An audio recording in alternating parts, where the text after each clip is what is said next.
Waldley Bottoms, where I was born, there's 3 houses. We going in from Wotton-Hundred, and them 3 houses was in Hutton Parish. And then we went from there to another place up the bottoms called the Old Farmhouse. 'Twas a farmhouse. We went there to live in. We lived there till I was about 7. And I can remember all we'd done nearly there. When we had the terrible weather in 81, all the trees in the wood blowed down, and sifted us today. Really? And there was 2 old people lived by us, and poor old Alice French and Timothy. Remember their names. I used to have to go along there and thread the old lady's needles. And I used to thread them and put the cotton right round her cushion, put them all in, and for to last so long, then I'd go and do it again. I used to go along there a lot and sit with the old lady. And the old man was 90 when he died. Well, then, of course, we went from there to another place called Galloway down the bottom. We had no road to the house, really, only as type. And we had to carry all our water and everything up. And that was 2 acres of land. Well, my father did keep pigs, and then he got on as he got cows, and he planted this land, and I used to be out with him till 1 and 2 o'clock in the morning. If the moon was shining, we had to be out of work. Well, my mother, she was born in Wiltshire. Well, she come down to the Ridge House, Squire Bengoff's, as laundry maid. They kept 22 servants. They had a church and a school for the children and all out in the wilds. And my father was on a sailor. And of course, he was a good bit older than Mother. And he married her from the Ridge House. Well, then, they had plenty of money, the Bengoffs. And I can remember them all going there to a ball when I was 6 years old.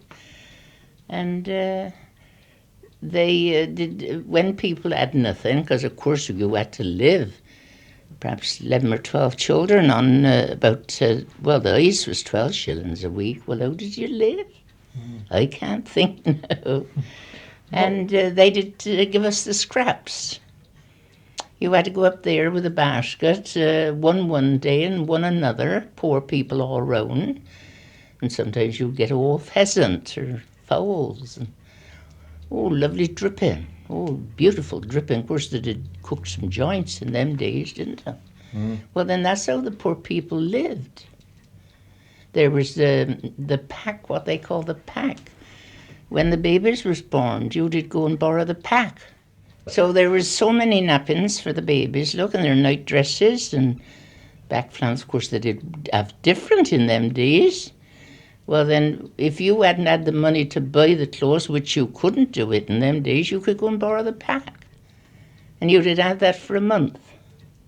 How many were you in your family? Well, if we was all alive, we should have been 16, but my mother brought up 13. She had all them children in 19 years. Goodness. Yeah. And where did you come in line with this, with the children? Were the oldest? Yes, I was the oldest girl. There was one boy older than me. Mm-hmm. So, as being the eldest, you must have had a lot of responsibilities. I worked, well, when I was 10, you see, Mother had twins. Well, then there was another brother who couldn't walk about. And I was left home with those children till 11 o'clock at night.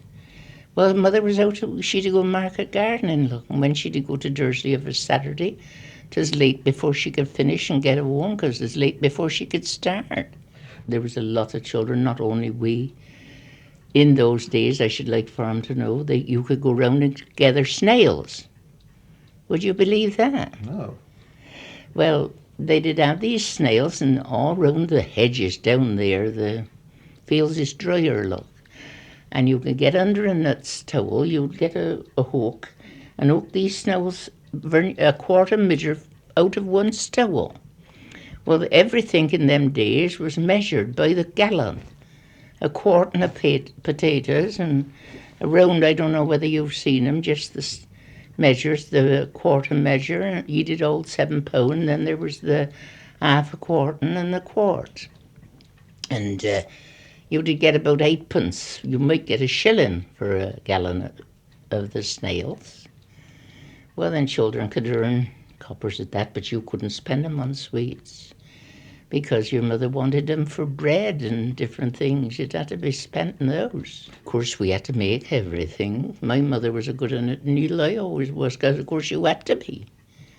I brought mine up to know how to do it too. Yes, I know. And then there was, they'd go down the brooks and get the watercress. Perhaps mother might say, well, I haven't got no money, I must get some. You go down and go off to Wootton and sell the watercress, tuppence a bunch. The children would do that. You had to get them, because there was school money. There was a shilling a week school money, look. The one boy went to Nibley, he was threepence. Well, of a Monday morning to the job to get a shilling. But she had to send it. Coming back to the snails, what did people want to buy snails for? Oh, they used to eat them. They did cook them in the public houses and call them house fish. And people in them days did have them like cockles. They did cook them and get them out and put salt on. Well, they always told my father, having a big family, said, you'll die in the workhouse.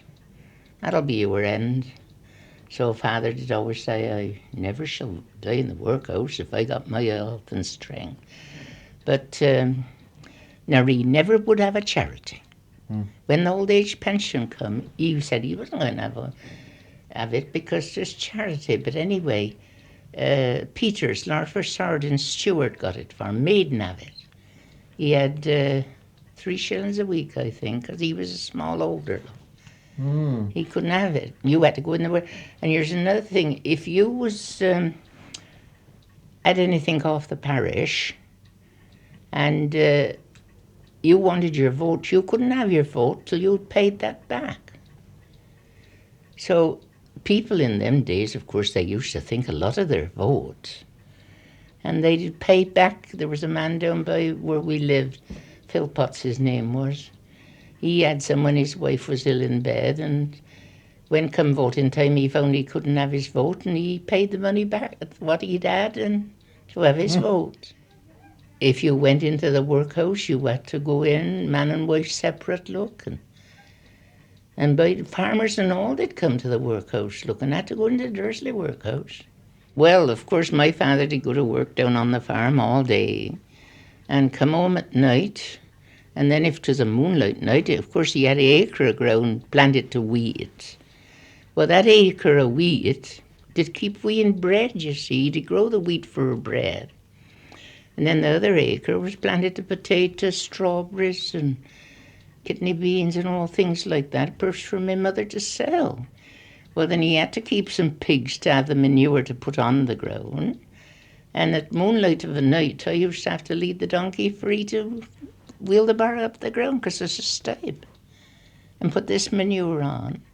Well, then out of that acre of wheat we growed there, he did put that in a little puck, as we did call it, and then we did go to Leasing and pick up a lot for Leasing, go right up on the Simmersall Downs, 40 acres or 50 acre field, and come back with a good load of wheat, all tied in nice bunches and slicked out. And then with that, and the acres father growed, it nearly keep us a year in bread. We did take it down to Nibley Green and have it ground into flour. And father did have the bran for his pigs and the straw to thatch his rick. And he did thresh the wheat out with a frail over his head. We used to sit on the step and watch him hours. When you were at Waterley Bottoms, I think I'm correct in saying this, you got your first job, didn't you? Or was it when I got up to what we call the apple tree? That's the house going out, the last house out of Waterley Bottom into Buttonhundridge. That's where I got my job at the mill, and I walked right from there to Kingswood at 11-year-old. And when I got down by the Abbey Mill at Kingswood, I had to go down then, they reckon about half a mile down the fields, but they tell me now the mill where I went to is pulled down. Mm-hmm. Now you tell me about starting off for the mill. I used to do the silk winding. Well, there was women there that had been there all their lives. There was the young girl I did go with. She was never married. She'd been there. Well, I hadn't been there many weeks before I got more than her. But the highest you could get was 8 shillings a week. You couldn't earn no more. And I did, the foreman then, if the boys did happen to look off their work, just come along and give them a smack side the head. And, oh, they were awful. But couldn't do today. Lord, no, and you had to stand from morning till night. Look, from the time you go in to stand in, and oh dear, after walking all that way in the morning, then you had to walk all the way back at night.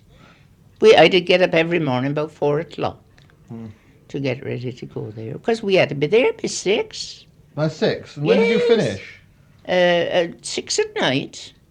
And then you had work to do when I get home. Especially when Mother was ill in bed, and my father, he used to travel all up round here with the entire hours. And of course he wasn't home to do it, and she had cows and all. I've got up milk before I've gone in the morning. Couple of cows. Oh, I was only, I did think I couldn't tell what I had done. I've done the nursing, look. I used to go to Dursley. I done it all year when the last Great War was on, look, for about 3 years. The babies and all, and besides farming and doing all my hay making and butter making and cheese making.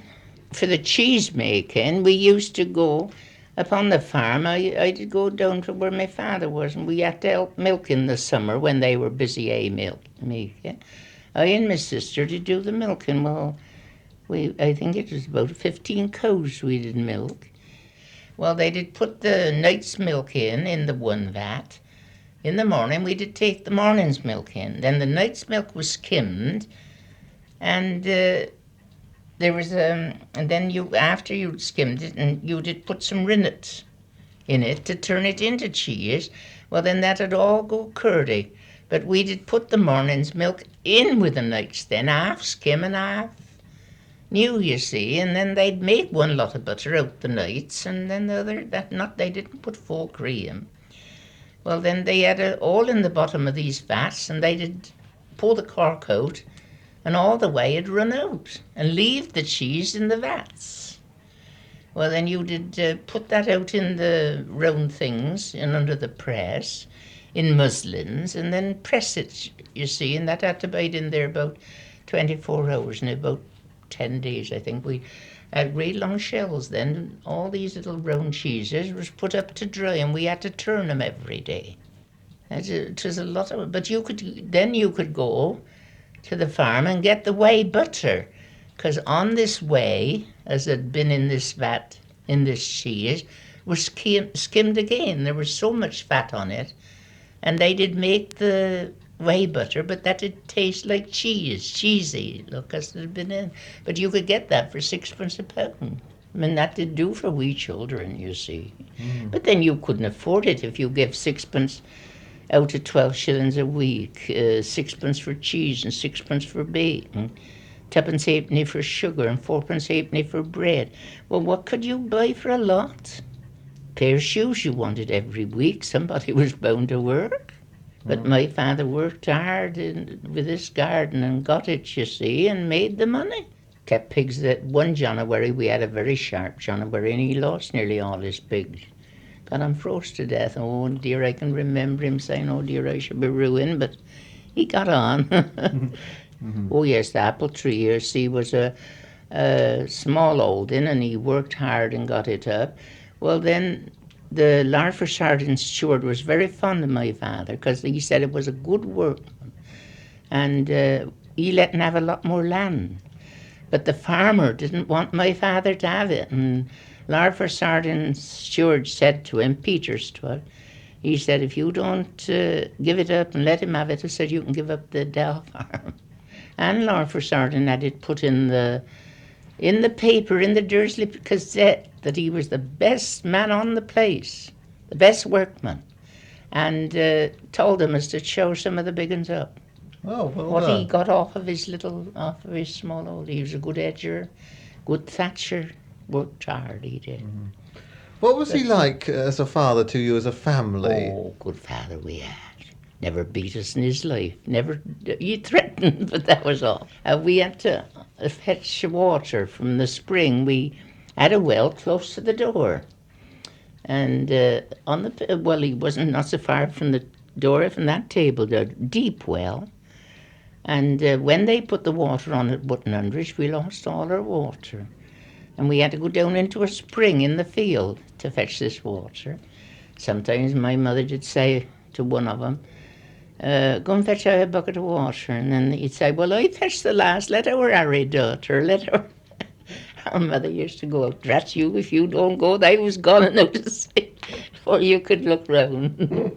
No, we had a good mother and a good father. Good. They Now, worked hard for us, but there was a woman as lived down below me, and she had 6 children. And the poor little things, well, they had her up for cruelty. She went to jail. And there was the oldest girl.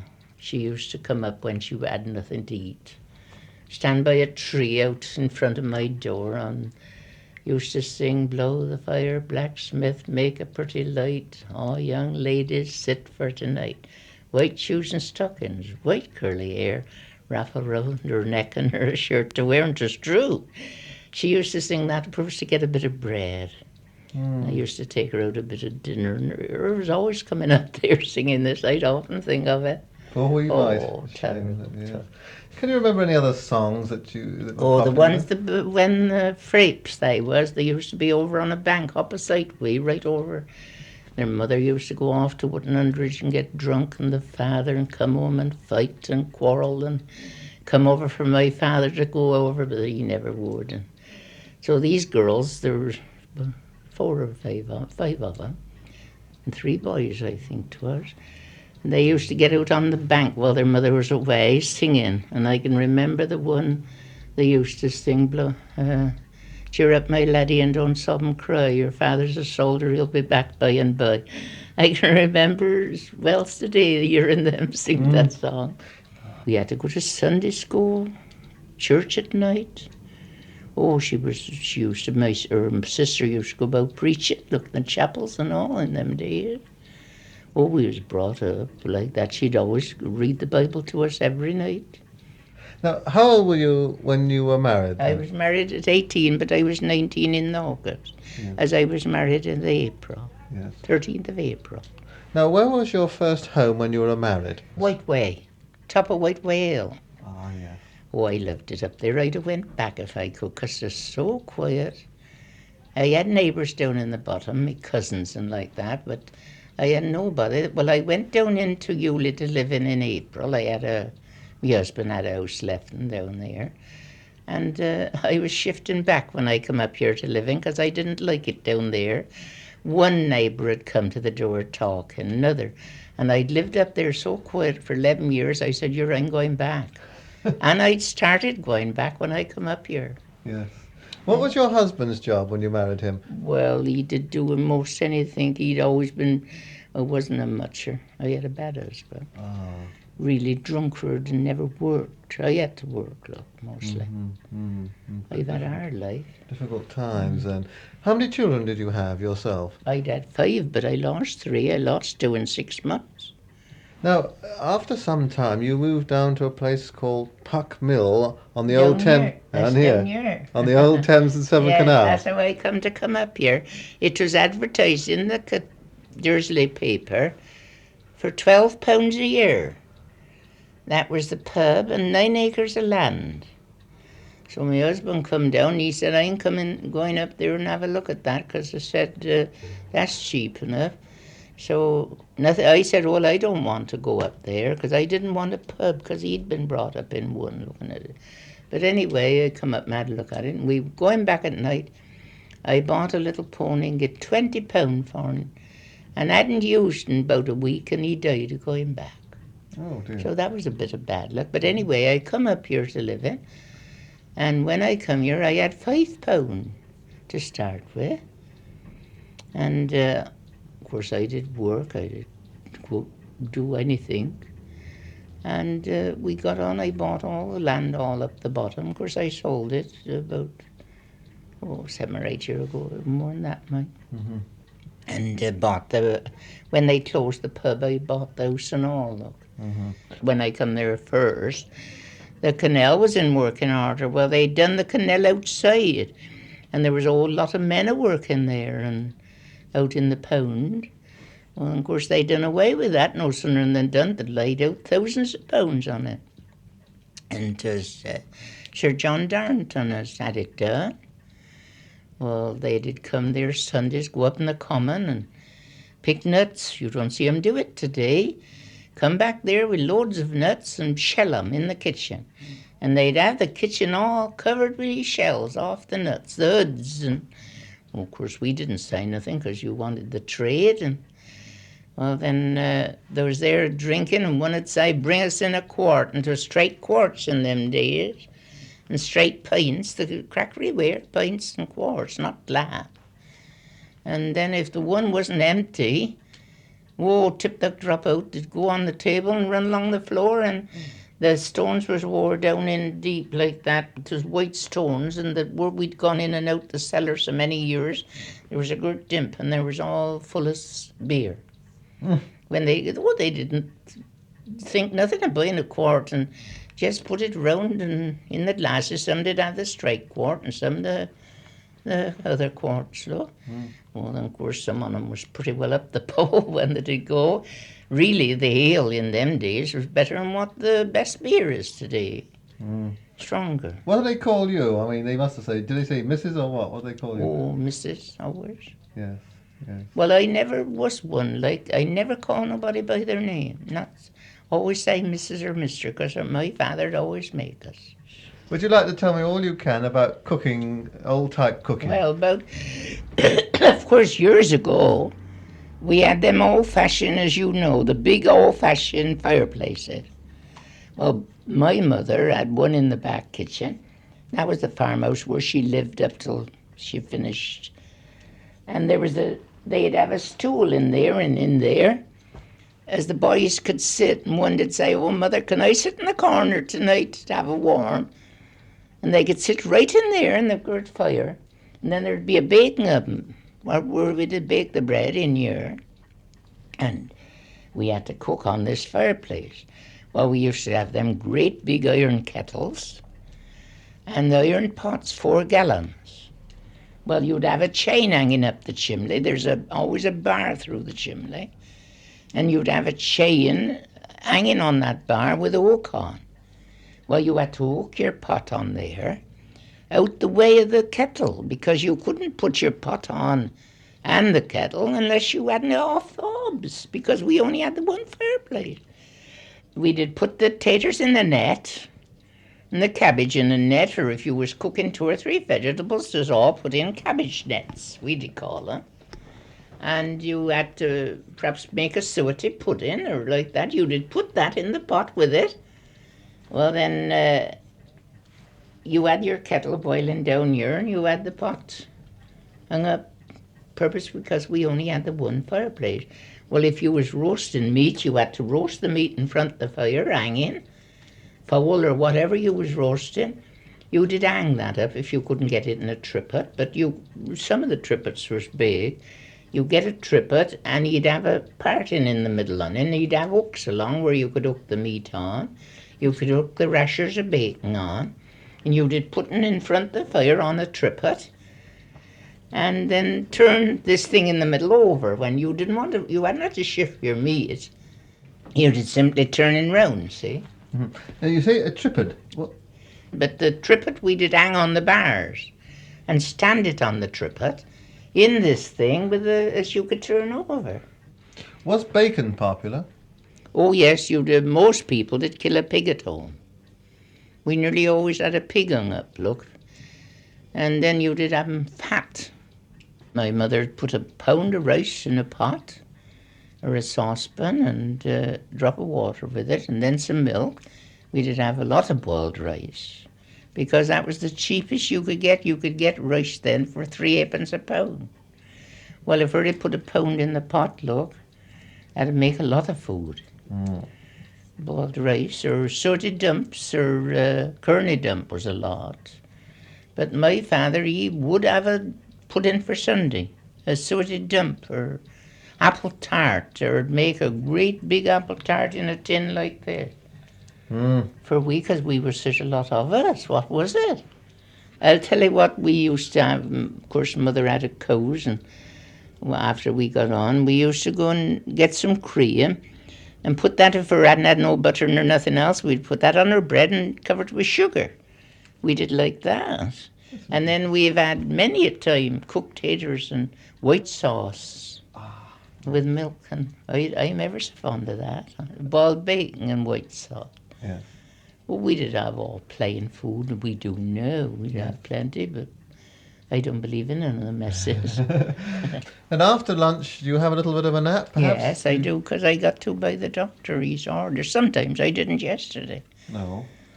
Then what happens then? Oh, I'm down rug making and sewing up till tea time. Then I wash up the tea things and get the tea very often. And of course, later on when they be out, I should be doing more.